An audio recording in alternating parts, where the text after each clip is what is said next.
In the latter part of the 24th century, the United Federation of Planets began to encounter threats from larger, more powerful starships than it ever had before.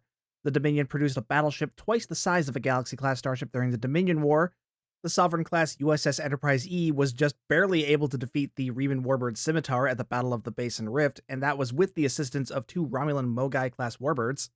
And while Starfleet had created a number of advancements to fight the Borg over the years since the Battle of Wolf 359, a single Borg cube was still able to hold its own against an entire fleet. As a response, Starfleet began development of a new class of super capital ship that could keep up with these larger threats, a project that would lead to the launch of the Odyssey-class starcruiser. Odyssey measures in at just over 1,061 meters in length, with 45 decks and a standard operational crew complement of 1,600 personnel. At the time of its launch, Odyssey was the largest ship to ever be built by the Federation, surpassing the Galaxy-class in total size and tonnage. It was armed with 19 Mark 12 phaser arrays, 2 omnidirectional phaser cannon turrets, 2 forward heavy phaser cannon mounts, and 4 launchers capable of firing variable yield photon, quantum, and tricobalt warheads via torpedoes or mines. One of the most noticeable features of the Odyssey class, besides its large size, is the double neck section that connects the primary and secondary hulls. This was inspired by the old Oberth class and gave the Odyssey class a more optimal acceleration profile for both conventional warp drive as well as the hyper-advanced quantum slipstream drive. Like the Galaxy class before it, the saucer section of the Odyssey class is capable of separating from the rest of the ship and functioning independently for the purposes of evacuation or to perform multi-vectored attacks on hostile vessels. The ship also featured 4 saucer-mounted heavy probe launchers, a planetary sensor array on the ventral side of the primary hull, reinforced dibernium plating on the bow section of the ship in case of ramming maneuvers, and 2 shuttle bays, the main one on the aft part of the saucer section, along with a smaller forward-facing bay between the 2 neck sections. Some early Odyssey-class ships featured a 3rd shuttle bay at the aftmost end of the ship. However, most instead were equipped with an aft-mounted docking bay for an Aquarius-class light escort. The Aquarius effectively served as a Pocket Defiant class, being similarly armed but roughly half the size. It was utilized for escort missions, reconnaissance, tactical assistance for its Odyssey-class mothership, and other missions that would be too much for a shuttle or runabout to handle. While technically being a fully warp-capable starship on its own, Aquarius's warp nacelles were retractable, allowing it to fit into Odyssey's docking port, but when launched, extended outward into the cruise configuration to allow the smaller ship to generate a proper warp field. Many Odyssey-class starships were built in the early 25th century, among which included the USS Enterprise NCC-1701-F. Now, this is where things get a little complicated, because the Odyssey class, and the Enterprise F in particular, have 2 sets of lore. One set in the Prime Universe timeline, and the other in the timeline of the video game Star Trek Online. I'll start with the Prime timeline, because not only does it include elements of canon, having been featured in Star Trek Picard, but it'll also be quicker to sum up. This will include elements from the TV show Star Trek Picard, as well as some beta canon tie-ins to the show, including the Star Trek Picard novel The Last Best Hope by Una McCormick, the Star Trek Picard Countdown novel from IDW Publishing, and the Star Trek Picard logs from the official Star Trek Logs Instagram page. The Odyssey-class project started with 2 prototypes, USS Odyssey and USS Verity. However, when the Romulan Star Empire formally requested help from the Federation to evacuate their homeworld and surrounding colonies before their sun erupted into a supernova, all active ship construction was halted and reassessed. With its huge size and large fleet of auxiliary crafts, an Odyssey class seemed like the most ideal ship to lead an evacuation mission of such a massive scale. At this point, USS Odyssey was further along in construction, but USS Verity was still at a point where there was time to rework the design to better fit the needs of the evacuation mission. It was therefore decided that USS Odyssey was to be mothballed before ever being completed, so construction efforts could be entirely focused on USS Verity and the new fleet of Wallenberg-class evacuation transport ships. USS Verity launched near the end of 2381 and served as the flagship for the Romulus evacuation mission under the command of Admiral Jean-Luc Picard. In the early days of the mission, Verity took part in the relocation of the Romulan Kuat Malat to the planet Vashti, during which led to the breach and formal dissolution of the Romulan neutral zone. Over the following years, Vashti became an unofficial forward operations center for the evacuation mission, and thus was frequently visited by Verity and Admiral Picard. Following the synth attack on Mars in 2385, which resulted in the destruction of the Utopia Planitia fleet yards and the nearly finished evacuation fleet, USS Verity was recalled to Earth. Starfleet Command informed Admiral Picard that the Romulus evacuation mission had been cancelled, which ended with him resigning from Starfleet in protest. In 2386, USS Enterprise NCC-1701-F was launched. The ship would have multiple different captains over the next 15 years until 2401. During what would be its final year of service, Enterprise F took part in a rescue effort for Raelian refugees on Fenton 4, a mission that would later become known as the Monfet Gambit. During the rescue, Enterprise's critical systems were severely compromised and the ship was slated for early decommission. Before being decommissioned, Enterprise F, under the temporary command of Admiral Elizabeth Shelby, took part in the Frontier Day demonstration of the new fleet formation technology. This was a new Starfleet computer protocol designed to give Starfleet Command the ability to place any Federation ship under automated control. Because automated ships have worked so well for Starfleet in the past, why not give that another shot? This, predictably, resulted in disaster when the Borg hijacked the new technology to take control of every ship present and turned the fleet against Earth. Following the destruction of the Borg thanks to Admiral Picard and his old crew aboard the mostly restored Enterprise D, the fleet was released from the Collective's control, and Enterprise F went on to be decommissioned as scheduled. 12 other Odyssey-class starships were present for the Frontier Day demonstration, though it is unknown how many survived the Borg attack.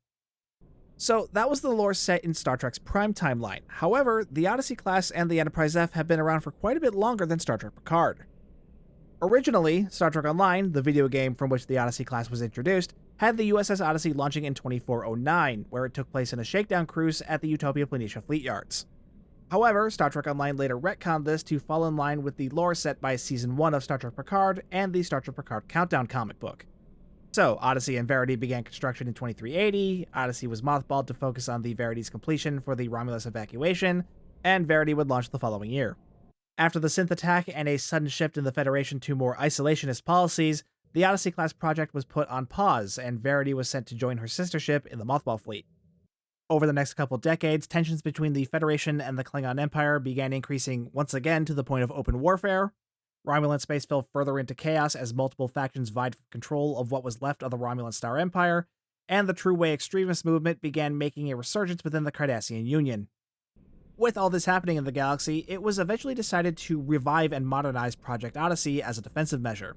USS Odyssey and USS Verity were refitted and returned to service, while construction of new Odyssey-class starships finally began, the first being USS Enterprise NCC-1701-F, which launched in 2409 after being rushed into service to help repel an attack on Deep Space Nine by rogue Jem'Hadar forces. Command of the Enterprise F was originally offered to Captain Data. Remember, this was years before Star Trek Picard premiered.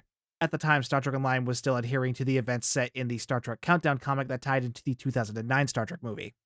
Data declined the position, and instead recommended Captain Vakel Shawn, an Andorian Starfleet officer who previously commanded the Defiant-class USS Belfast, which had been lost in battle against the same rogue Jem'Hadar forces that attacked Deep Space Nine. His senior staff aboard the Enterprise F included Commander Samuel Winters as first officer, who previously served on Deep Space Nine before the Jem'Hadar attack, Lieutenant Jurel Cav as Chief of Operations, whose family died in a shuttle crash when she was 17 and wanted to make the most out of her life by helping others, Lieutenant Commander Tem Inasi as Chief Science Officer, who previously served on the Belfast under Captain Shawn. Unlike most Bajorans, she doesn't worship the Prophets, merely seeing them as a fascinating alien species worthy of study and contact, but not as gods. Commander Saville as Chief Medical Officer, a Vulcan doctor with a very Vulcan bedside manner. Commander Philippa Matthias as Ship's Counselor, who also previously served on Deep Space Nine before being offered the Counselor position on Enterprise F by Admiral Beverly Crusher.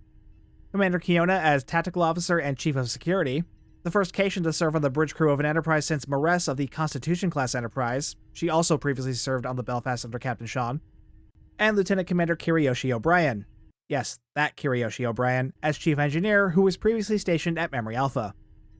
Following the battle with the Jem'Hadar, Enterprise F was assigned to assist the Federation's new allies in the fledgling Romulan Republic, where it helped defend the Republic from threats like the Tal Shiar, the Tholian Assembly, and various pirates.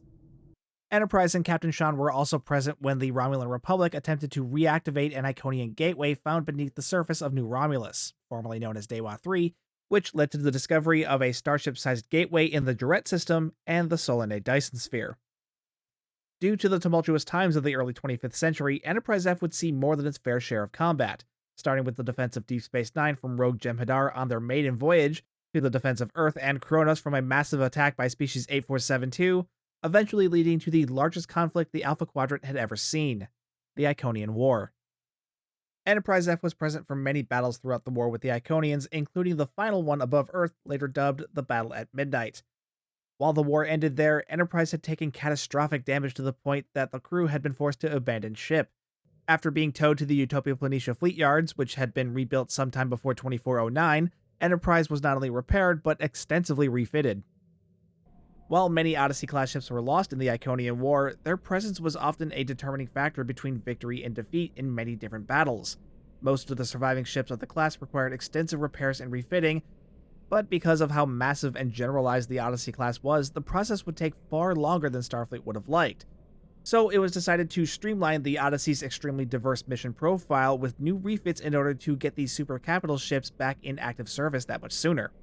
There was much debate on what aspects of the ship to focus on, but eventually the Advanced Starship Design Bureau settled on 3 different subclasses, each with its own specializations. Sojourner, which focused on engineering and logistics. Its wide saucer section and bulky warp nacelles not only made it look somewhat reminiscent to the famous Galaxy-class, but also gave this subclass of the Odyssey the most internal volume of any Federation starship up to that point. This provided the ship with vast amounts of space for cargo and passengers without sacrificing durability or combat performance, which made Sojourner invaluable in reconstruction efforts following the war. Endeavour, which focused on tactical superiority and featured a much more angular design. Unlike its sister ships, the impulse engines of the Endeavour's saucer section were designed to be operational without having to separate the ship, giving this subclass of the Odyssey improved speed and maneuverability while still maintaining its resilience. This made Endeavour well suited for defending still recovering colonies from pirates and other rogue elements looking to take advantage of the post-war chaos. And Yorktown, which focused on science, exploration, and discovery, would go on to be the most successful of the 3 subclasses. Bearing the strongest resemblance to the original Odyssey class, Yorktown featured the most advanced deep space sensors and science labs ever seen on a Federation starship up to that point. All of that made this subclass of the Odyssey the most ideal for the role of the classic Federation deep space explorer, and is exactly why this refit was selected for the Enterprise. Fun fact, Enterprise's first Aquarius light escort was lost in a ramming maneuver against the Species 8472 Planet Killer when they attacked Kronos, and the second one was lost during the battle at midnight, so by the time Enterprise F is refitted, they're on their 3rd Aquarius. Maybe they should have upgraded to an Eagle class.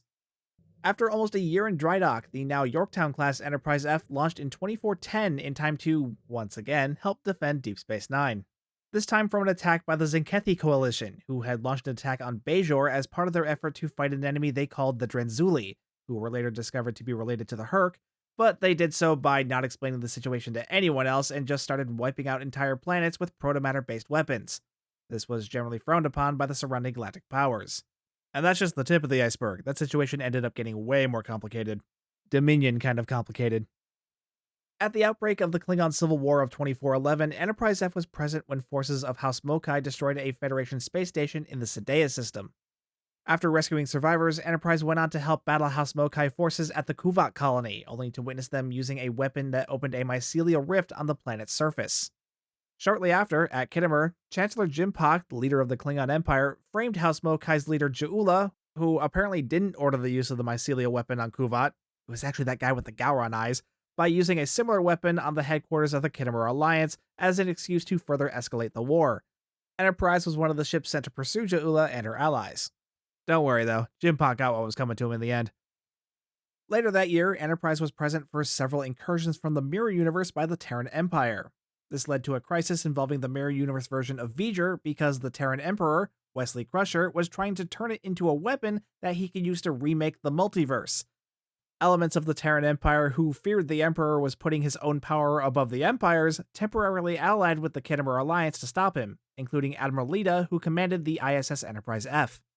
Around this time, another subclass of the Odyssey was developed. A more tactical-focused, heavily armed variant of the Yorktown's frame, the Lexington subclass featured a large pod section equipped with multiple torpedo launchers that allowed the ship to fire in several directions at once, along with a phaser lance cannon on the ventral side of the saucer section, similar to those used on the Galaxy-class Dreadnought refit.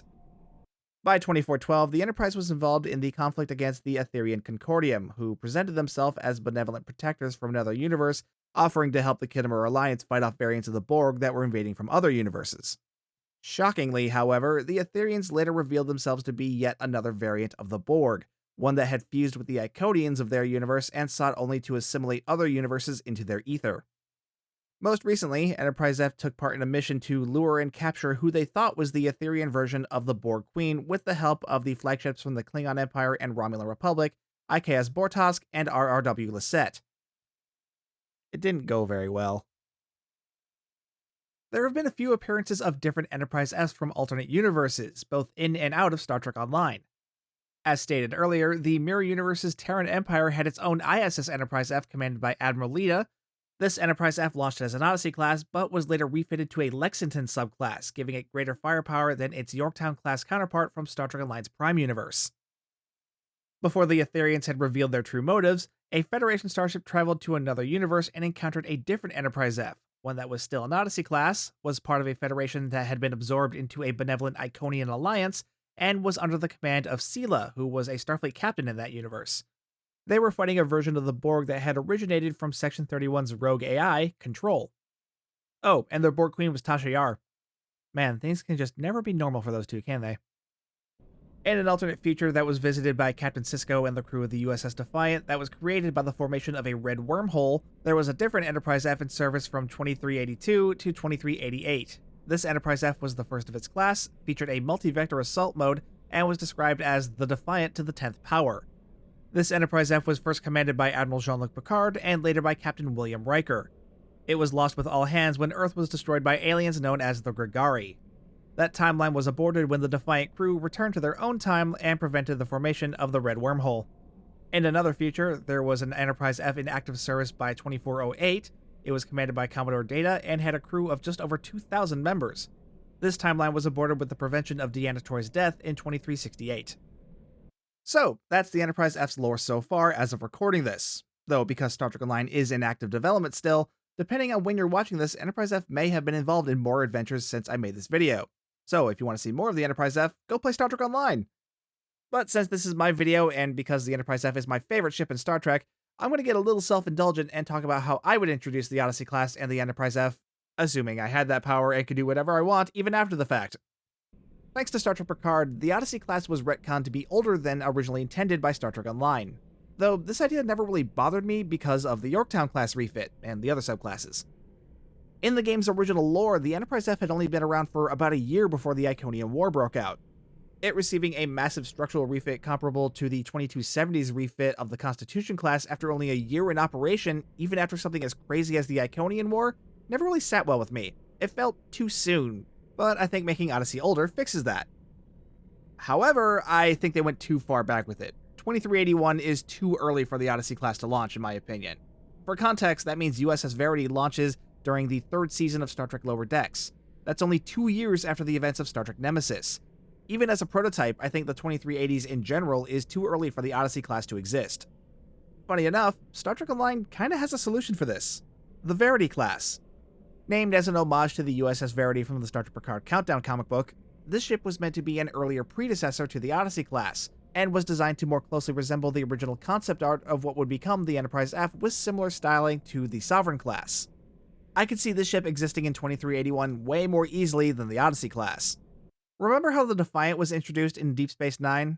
It was an abandoned prototype that just happened to be the ship best suited for the job of confronting the Dominion. So Commander Sisko pulled the Defiant out of the Mothball fleet, his crew got it up and running, and by the time the Dominion War started, the Defiant class was in full production. I think the Verity class would have a similar origin story to the Defiant, being a brand new one-off prototype as part of Starfleet's super capital ship development project by 2381, but then came the Romulans asking for help with their supernova problem. And even as a prototype, the Verity was still the best option to serve as the flagship for the evacuation mission because it was still the biggest ship Starfleet had ever built up to that point. However, unlike the Defiant, the destruction of Utopia Planitia prevented the Verity class from going into full production, and the cancellation of the evacuation mission, coupled with the Federation's isolationist policy shift, would result in Verity being mothballed. Over time, the super capital ship project would further develop and evolve, but actual construction wouldn't start until after the events of Season 1 of Star Trek Picard. Based on the lessons learned from Verity, the Odyssey class was developed and would first launch in 2400 or 2401, with Enterprise F launching around 2402. Now, obviously this wouldn't be possible in reality because Star Trek Online's Verity class was made after the Star Trek Picard Countdown comic. Also, Season 3 of Star Trek Picard presents some issues with my hypothetical retcon, so changes would have to be made there too. At Frontier Day, I would swap out the Enterprise F for Enterprise E, which could actually give us a concrete answer on the fate of the Enterprise E. The Titan A would keep its original name instead of being rechristened USS Enterprise. And instead of the big reveal at the end being the renamed Enterprise G, it would be the newly constructed Odyssey-class Enterprise F. Oh, and since I could do whatever I want in this hypothetical scenario, I'd also get Endeavor's Jamestown subclass variant of the Odyssey added to Star Trek Online as a flight deck carrier with a 5-3 weapons layout, full intel specialization, and a secondary pilot seat. Jamestown is very similar to the Lexington class, but replaces the torpedo pod with a hangar bay pod like the one used on the Monitor class, allowing the ship to carry a greater number of fighters and other auxiliary craft. The Enterprise F was created as part of the Design the Next Enterprise contest held by CBS and Star Trek Online's developer Cryptic Studios in 2011. Similar to the contest that Simon & Schuster held to design the USS Titan, fans could submit their own designs to possibly be chosen to become the successor to the Enterprise E for the game. Many designs were submitted, and some were even chosen to become other ships in Star Trek Online, but the design that became the USS Enterprise F was the one submitted by Adam Isle. The design was further developed by Cryptic Studios artists Jeremy Mattson, Thomas Maroney, and Adam Williams. The first playable version of the Odyssey class was added to Star Trek Online on February 2, 2012 as part of the game's second anniversary event, and the Enterprise F herself made her debut in the same month in the Star Trek Online episode Boldly They Rode. The Odyssey class would go on to set the tone for Star Trek Online's entire visual aesthetic for Federation ships of the Star Trek Online era. Since its release, the Odyssey class model has been updated and revamped more than once over the years, and multiple different variants of the ship have been created for Star Trek Online. When the playable version of the Odyssey class was added to Star Trek Online, it came with a unique bridge that players could enter. This bridge was much larger than the typical bridge seen on past incarnations of the Enterprise to reflect the massive size of the Enterprise F. It featured a large view screen that sat near the middle of the bridge instead of the front wall, a transporter pad at the back, and a lower level that functioned as a briefing room. It was made by Adam Williams and was also recreated in the Star Trek Picard Countdown comic to be the bridge of the USS Verity. Several Star Trek Online episodes released around 2022 had the player visit the bridge of the Enterprise F, and since by this point the ship had been refitted into a Yorktown class, it was decided to give it a newer, updated bridge. The updated Yorktown bridge was still very large and open, but better reflects the cozy futuristic style of the Next Generation and post-Next Generation eras of the 1990s, and was made by Nick Duguid. Also, if you look on the wall of the Yorktown Bridge, it features a little Easter egg referencing me. The Odyssey class remained exclusive to Star Trek Online until the release of the Star Trek Picard Countdown comic from IDW Publishing in August of 2022, which used the Odyssey class as Admiral Picard's flagship, the USS Verity. This was the first time an Odyssey class had been featured in any licensed Star Trek media other than Star Trek Online. During the making of Season 3 of Star Trek Picard, production designer Dave Blass reached out to Star Trek Online's then art director, now executive producer, Thomas Maroney, asking if he had the Enterprise F. Blass had previously reached out to Maroney during Picard's Season 2 production to use Star Trek Online models as background ships for the show so they wouldn't have a repeat incident of the so-called copy-pasted fleet from the Season 1 finale. Maroney informed Blass that he did have the Enterprise F model, but that it was pretty old. 3 weeks later, Maroney had revamped the Odyssey-class model himself, and the Enterprise F would go on to finally be canonized in the show's third season in 2023. So, that is the story of the Enterprise F and the Odyssey class so far as of recording this. The Odyssey class is my favorite ship in Star Trek, so I hope you enjoyed watching this as much as I had fun making it. Let me know what you guys thought down below in the comments, and while you're down there, please be sure to like the video and subscribe to the channel. Also, don't forget to hit the bell for notifications. If you're ever shopping on the Epic Games Store, please be sure to use my content creator code STU1701 at checkout. These things really help out me and the channel, and I really do appreciate it. Either way, though, thank you so much for watching. My name's Stu, and I will see you guys next time.